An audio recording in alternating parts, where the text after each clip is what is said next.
আসসালামু আলাইকুম ওরহমতুল্লাহি ওয়াবারকাতু। ইফতার শুধু একটি খাবারের মুহূর্ত নয়, বরং এটি রহমত, বরকত ও আল্লাহর নিয়ামত উপলব্ধি করার সময়।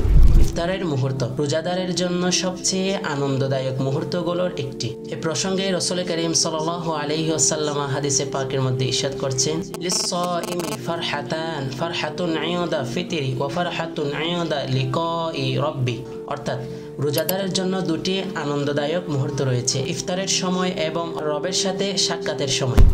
ইফতার শুধু একটি আনুষ্ঠানিকতা নয়, এটি আল্লাহর রহমতের মুহূর্ত, দোয়া কবুলের সময়। কেননা রাসূল করিম সাল্লাল্লাহু আলাইহি ওয়াসাল্লাম ইরশাদ করছে, সালাসাতুন লা তুরাদ্দু দাওয়াতুহুম আস-সাইমু হাত্তা ইফতিরু ওয়াল ইমামুল আদিলু ওয়া দাওয়াতুল মাজলুম। অর্থাৎ তিন প্রকারের ব্যক্তির দোয়া আল্লাহ তাআলা কখনো ফিরিয়ে দেন না। এর মধ্যে রোজাদার ব্যক্তি অন্যতম, যতক্ষণ না সে ইফতার করে। তাই আসুন আমরা সুন্নাহ মোতাবেক ইফতার করি, আল্লাহর কাছে দোয়া কামনা করি। ধন্যবাদ। আসসালামু আলাইকুম ওয়া রাহমাতুল্লাহ।